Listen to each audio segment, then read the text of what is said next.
117वां सर्ग है। श्री राम आदि का अत्रि मुनि के आश्रम पर जाकर उनके द्वारा सत्कृत होना तथा अनसुईया द्वारा सीता का सत्कार। उन सब ऋषियों के चले जाने पर श्री रामचंद्र जी ने जब बारंबार विचार किया तब उन्हें बहुत से ऐसे कारण ज्ञात हुए जिनसे उन्होंने स्वयं भी वहां रहना उचित न समझा। उन्होंने मनी मन सोचा, इस आश्रम में मैं भरत से, माताओं से तथा पूर्ववासी मनुष्यों से मिल चुका हूँ। वो स्मृति मुझे बराबर बनी रहती है और मैं प्रतिदिन उन सब लोगों का चिंतन करके शोक मग्न हो जाता हूँ। महात्मा, भरत की सेना का पड़ाव पड़ने के कारण हाथी और घोड़ों की लीद से यहाँ की भूमि अधिक पवित्र कर दी गई है। अतः हम लोग भी अन्यत्र चले जाएं। ऐसा सोचकर श्री रघुनाथ जी सीता और लक्ष्मण के साथ वहां से चल दिए। वहां से अत्रि के आश्रम पर पहुंचकर महायशस्वी श्री राम ने उन्हें प्रणाम किया तथा भगवान अत्रि ने भी उन्हें अपने पुत्र की भांति स्नेह पूर्वक अपनाया। उन्होंने स्वयं ही श्री राम का संपूर्ण आतिथ्य सत्कार करके महाभाग लक्ष्मण और सीता को भी सत्कार पूर्वक संतुष्ट किया।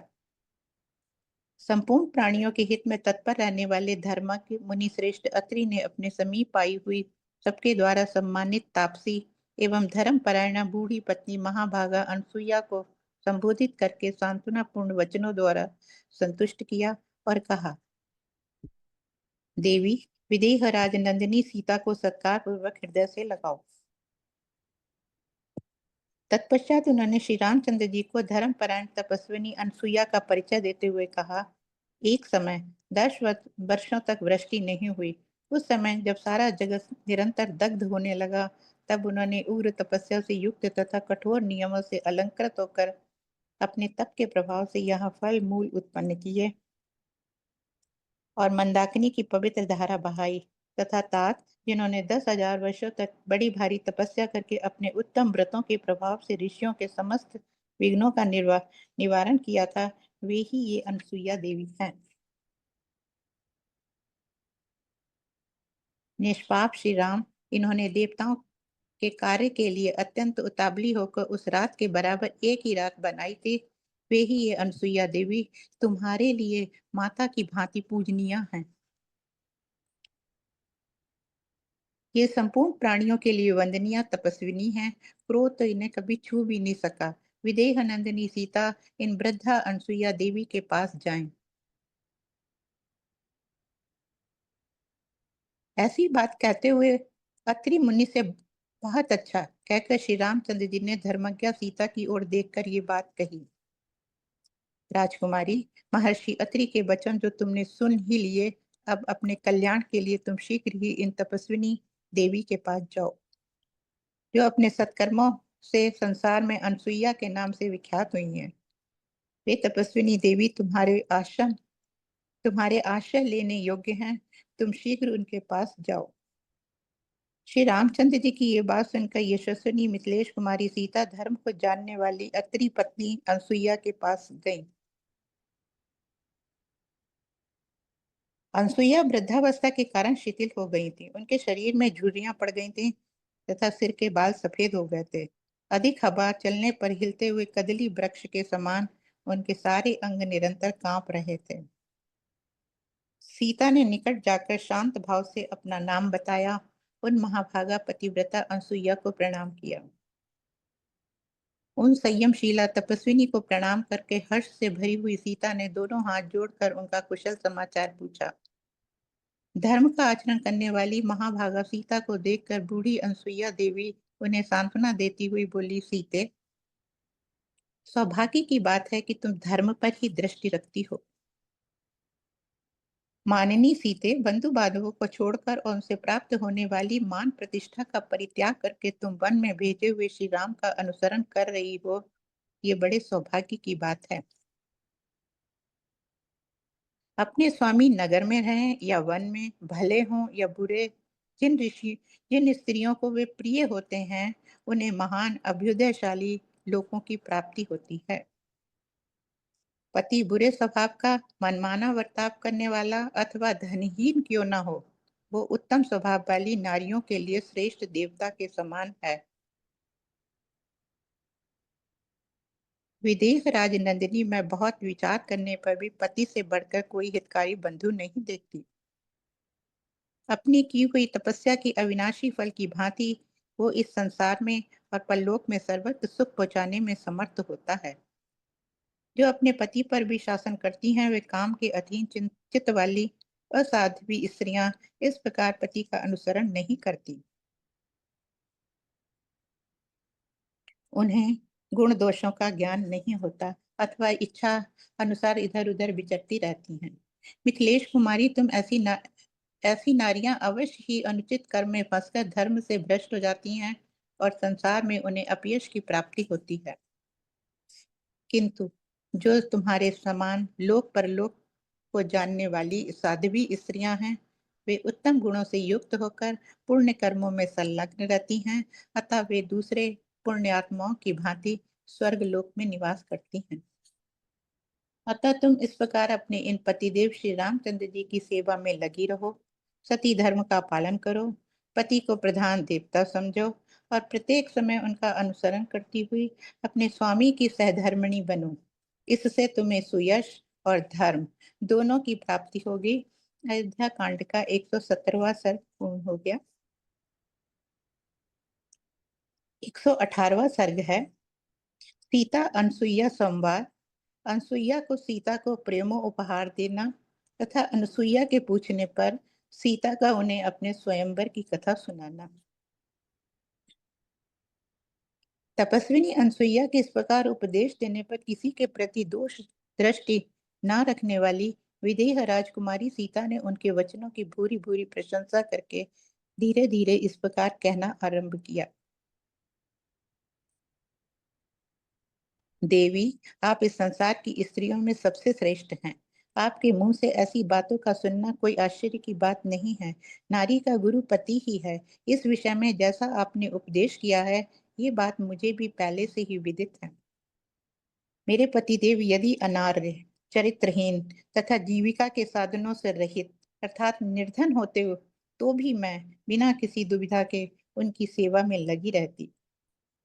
फिर जबकि वे ये अपने गुणों के कारण ही सबकी प्रशंसा के पात्र हैं, तब तो इनकी सेवा के लिए कहना ही क्या। ये श्री रघुनाथ जी परम दयालु, जितेंद्रिय, दृढ़ अनुराग रखने वाले धर्मात्मा तथा माता पिता के समान प्रिय हैं। महाबली श्री राम अपनी माता कौशल्या के प्रति जैसा बर्ताव करते हैं, वैसा ही महाराज दशरथ की दूसरी रानियों के साथ भी करते हैं। महाराज दशरथ ने एक बार भी जिन स्त्रियों को प्रेम दृष्टि से देख लिया, उनके प्रति भी ये पितृवत्सल, धर्मज्ञ और श्री राम मान छोड़कर माता के समान ही बर्ताव करते हैं। जब मैं पति के साथ निर्जन वन में आने लगी, उस समय मेरी सास कौशल्या ने मुझे जो कर्तव्य का उपदेश दिया था, वो मेरे हृदय में ज्यों का त्यों स्थिर भाव से अंकित है। पहले मेरे विवाह काल में अग्नि के समीप माता ने मुझे जो शिक्षा दी थी, वो भी मुझे अच्छी तरह याद है। धर्मचारिणी के सिवा मेरे अन्य स्वजनों ने अपने वचनों द्वारा जो जो उपदेश किया है, वो भी मुझे भूला नहीं है। स्त्री के लिए पति की सेवा के अतिरिक्त दूसरे किसी तप का विधान नहीं है। सत्यवान की पत्नी सावित्री पति की सेवा करके ही स्वर्ग लोक में पूजित हो रही है। उन्हीं के समान बर्ताव करने वाली आप अनसुईया देवी ने भी पति की सेवा के ही प्रभाव से स्वर्ग लोक में स्थान प्राप्त कर लिया है। संपूर्ण स्त्रियों में श्रेष्ठ ये स्वर्ग की देवी रोहिणी पति सेवा के प्रभाव से ही एक मुहूर्त के लिए भी चंद्रमा से बिलक होती नहीं देखी जाती है। इस प्रकार दृढ़ता पूर्वक पातिव्रत्य धर्म का पालन करने वाली बहुत सी साध्वी स्त्रियां अपने पुण्य कर्म के बल से देवलोक में आदर पा रही हैं। तदनंतर सीता के कहे हुए वचन सुनकर अनुसुईया को बड़ा हर्ष हुआ। उन्होंने उसका मस्तक सूंघा और फिर उन मिथिलेश कुमारी का हर्ष बढ़ाते हुए इस प्रकार कहा। उत्तम व्रत का पालन करने वाली सीते, मैंने अनेक प्रकार के नियमों का पालन करके बहुत बड़ी तपस्या संचित की है। इस तपोबल का ही आश्रय लेकर मैं तुमसे इच्छा अनुसार वर मांगने के लिए कहती हूँ। मिथिलेश कुमारी सीते, तुमने बहुत ही युक्त युक्त और उत्तम वचन कहा। उसे सुनकर मुझे बड़ा संतोष हुआ। अतः बताओ, मैं तुम्हारा कौन सा प्रिय कार्य करूं? उनका ये कथन सुनकर सीता को बड़ा आश्चर्य हुआ। वे तपोबल संपन्न अनसुईया से मंद मंद मुस्कुराती हुई बोली, आपने अपने वचनों द्वारा ही मेरा सारा प्रिय कार्य कर दिया। अब और कुछ करने की आवश्यकता नहीं है। सीता के ऐसा कहने पर धर्मज्ञ अनुसुईया को बड़ी प्रसन्नता हुई। वे बोली, सीते, तुम्हारी निर्लोभता से जो मुझे विशेष हर्ष हुआ है, अथवा तुम में जो लोभहीनता के कारण सदा आनंद उत्सव भरा रहता है, इसे मैं अवश्य सफल करूंगी। ये सुंदर दिव्य हार, ये वस्त्र, ये आभूषण, ये अंगराग, अब हम मूल्य अनुलेपन मैं तुम्हें देती हूँ। विदेह नंदिनी सीते, मेरी दी हुई वस्तुएं तुम्हारे अंगों की शोभा बढ़ाएंगी। ये सब तुम्हारे ही योग्य हैं और सदा उपयोग में लाई जाने पर निर्दोष और निर्विकार रहेंगी। जनक किशोरी, इस दिव्य अंगराग को अंगों में लगाकर तुम अपने पति को उसी प्रकार सुशोभित करोगी जैसे लक्ष्मी अविनाशी भगवान विष्णु की शोभा बढ़ाती हैं। अनसुईया की आज्ञा से धीर स्वभाव वाली यशस्विनी मिथिलेश कुमारी सीता ने उस वस्त्र अंगराग और आभूषण हार को उनकी प्रसन्नता का परम उत्तम उपहार समझकर ले लिया। उस प्रेम उपहार को ग्रहण करके वे दोनों हाथ जोड़कर उन तपोधना अनसुईया की सेवा में बैठी रही। तदनंतर इस प्रकार अपने निकट बैठी हुई सीता से दृढ़ता पूर्वक उत्तम व्रत का पालन करने वाली अनसुईया ने कोई परम प्रिय कथा सुनाने के लिए इस प्रकार पूछना आरंभ किया। सीते, इन यशस्वी राघवेंद्र ने तुम्हें स्वयंवर में प्राप्त किया था, ये बात मेरे सुनने में आई है। मिथिलेश नंदिनी, मैं उस वृतांत को विस्तार के साथ सुनना चाहती हूँ। अतः जो कुछ जिस प्रकार हुआ वो सब पूर्ण रूप से मुझे बताओ। उनके इस प्रकार आज्ञा देने पर सीता ने उन धर्मचारिणी तापसी अनसुईया से कहा, माता जी सुनिए। ऐसा कहकर उन्होंने उस कथा को इस प्रकार कहना प्रारंभ किया। मिथिला जनपद के वीर राजा जनक नाम से प्रसिद्ध हैं। वे धर्म के ज्ञाता हैं, अतः क्षत्रियोचित कर्म में तत्पर रहकर न्याय पूर्वक पृथ्वी का पालन करते हैं। एक समय की बात है कि वे यज्ञ के योग्य क्षेत्र को हाथ में हल लेकर जोत रहे थे। उसी समय मैं पृथ्वी को फाड़कर प्रकट हुई। इतने मात्र से ही मैं राजा जनक की पुत्री हुई। वे राजा उस क्षेत्र में औषधियों को मुट्ठी में लेकर बो रहे थे। इतने में ही उनकी दृष्टि मेरे ऊपर पड़ी। मेरे सारे अंगों में धूल लिपटी हुई थी। उस अवस्था में मुझे देखकर राजा जनक को बड़ा विस्मय हुआ। उन दिनों उनके कोई दूसरी संतान नहीं थी, इसलिए स्नेहवश उन्होंने स्वयं ही मुझे गोद में उठा लिया। ये मेरी बेटी है, ऐसा कहकर मुझ पर अपने हृदय का सारा स्नेह उड़ेल दिया। उसी समय आकाशवाणी हुई, जो स्वभावतः मा स्वरूप स्वरूपता मानवीय भाषा में कही गई थी, अथवा मेरे विषय में प्रकट हुई ये वाणी अमानुषी दिव्य थी। उसने कहा, नरेश्वर, तुम्हारा कथन ठीक है। ये कन्या धर्मतः तुम्हारी ही पुत्री है। ये आकाशवाणी सुनकर मेरे धर्मात्मा पिता मिथिलेश नरेश बड़े प्रसन्न हुए। मुझे पाकर उन नरेश ने मानो कोई बड़ी समृद्धि पाली थी। उन्होंने पुण्य कर्म परायणा बड़ी रानी को, जो उन्हें अधिक प्रिय थी, मुझे दे दिया। उन स्नेहमयी महारानी ने मात्र समुचित सौहार्द से मेरा लालन पालन किया। जब पिता ने देखा कि मेरी अवस्था विवाह के योग्य हो गई, तब इसके लिए वे बड़ी चिंता में पड़े। जैसे कमाए हुए धन का नाश हो जाने से निर्धन मनुष्यों को बड़ा दुख होता है, उसी प्रकार वे मेरे विवाह की चिंता में बहुत दुखी हो गए। संसार में कन्या के पिता को वो भूतल पर इंद्र के ही तुल्य क्यों न हो, वर पक्ष के लोगों से वे अपना सम्मान या अपने से छोटी हैसियत के ही क्यों न हो, प्रायः अपमान उठाना पड़ता है। वो अपमान सहन करने की घड़ी अपने लिए बहुत समीप आ गई। ये देखकर राजा चिंता के समुद्र में डूब गए। जैसे नौका रहित मनुष्य पार नहीं पहुंच पाता, उसी प्रकार मेरे पिता भी चिंता का पार नहीं पा रहे थे। मुझे अयोनिजा कन्या समझकर वे भूपाल मेरे लिए योग्य और परम सुंदर पति का विचार करने लगे, किंतु किसी निश्चय पर नहीं पहुंच सके। सदा मेरे विवाह की चिंता में पड़े रहने वाले उन महाराज के मन में एक दिन ये विचार उत्पन्न हुआ कि मैं धर्मतः अपनी पुत्री का स्वयंवर करूंगा। उन्हीं दिनों उनके एक महान य... उन्हीं दिनों उनके एक महान यज्ञ में प्रसन्न होकर महात्मा वरुण ने उन्हें एक श्रेष्ठ दिव्य धनुष तथा अक्षय बाणों से भरे हुए दो तरकस दिए।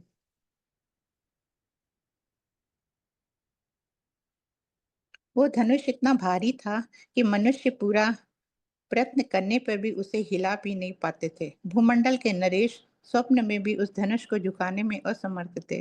उस धनुष को पाकर मेरे सत्यवादी पिता ने पहले भूमंडल के राजाओं को आमंत्रित करके उन नरेशों के समूह में ये बात कही, जो मनुष्य इस धनुष को उठाकर इस पर प्रत्यंचा चढ़ा देगा, मेरी पुत्री सीता उसी की पत्नी होगी, इसमें संदेह नहीं।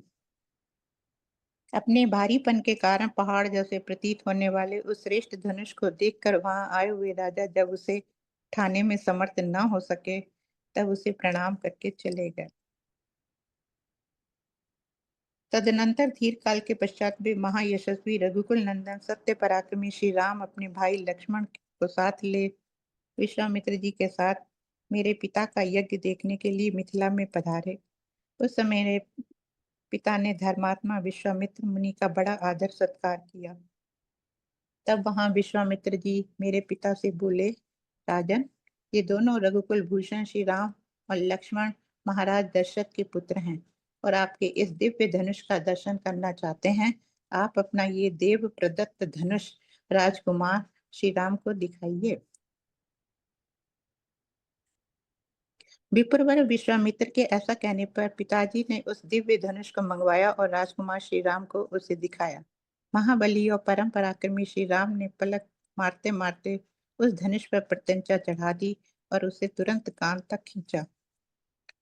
उनके वेग पूर्वक खींचते समय वह धनुष बीच से ही टूट गया और उसके दो टुकड़े हो गए। उसके टूटते समय ऐसा भयंकर शब्द हुआ मानो वहां वज्र टूट पड़ा हो। तब मेरे सत्य प्रतिज्ञ पिता ने जल का उत्तम पात्र लेकर राम के हाथ में मुझे दे देने का उद्योग किया। उस समय अपने पिता अयोध्या नरेश महाराज दशरथ के अभिप्राय को जाने बिना श्री राम ने राजा जनक के देने पर भी मुझे नहीं ग्रहण किया। तदनंतर मेरे बूढ़े ससुर राजा दशरथ की अनुमति लेकर पिताजी ने आत्मज्ञानी श्री राम को मेरा दान कर दिया। तत्पश्चात पिताजी ने स्वयं ही मेरी छोटी बहन सती साध्वी परम सुंदरी उर्मिला को लक्ष्मण की पत्नी रूप से उनके हाथों में दे दिया। इस प्रकार इस स्वयंवर में पिताजी ने श्री राम के हाथ में मुझको सौंपा था। मैं धर्म के अनुसार अपने पति बलवानों में श्रेष्ठ श्री राम में सदा अनुरक्त रहती हूँ। 118 सर्ग पूर्ण हो गए हैं। 119वां सर्ग है। अनसुईया की आज्ञा से सीता का उनके दिए हुए वस्त्र आभूषणों को धारण करके श्री राम जी के पास आना तथा श्री राम आदि का रात्रि में आश्रम पर रहकर प्रातः काल अन्यत्र जाने के लिए ऋषियों से विदा लेना।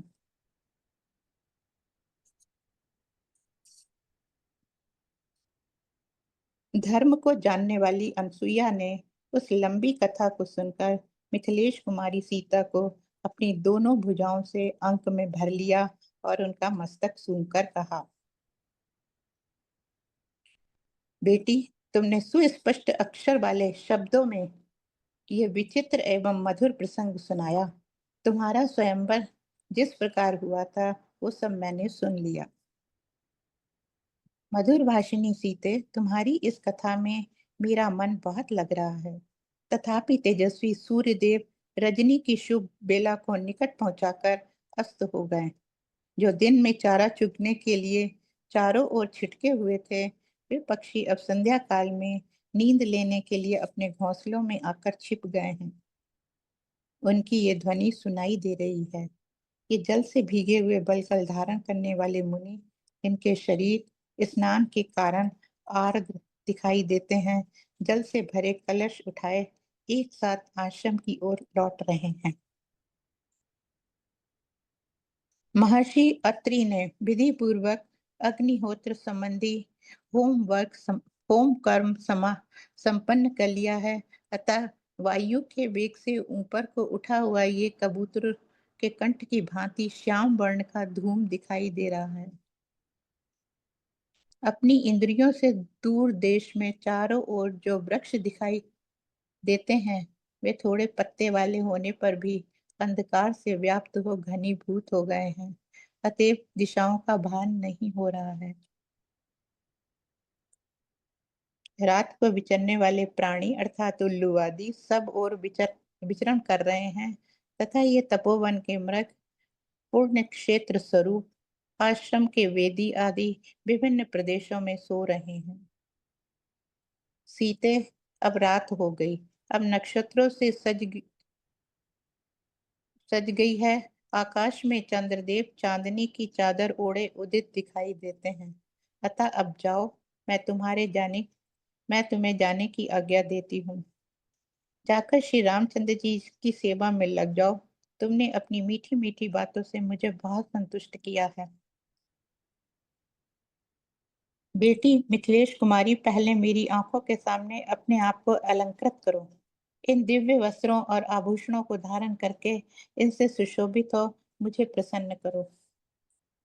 ये सुनकर देव कन्या के समान सुंदरी सीता ने उस समय उन वस्त्र आभूषणों से अपना श्रृंगार किया और अनुसुईया के चरणों में सिर झुकाकर प्रणाम करने के अनंतर वे श्री राम के सम्मुख गईं।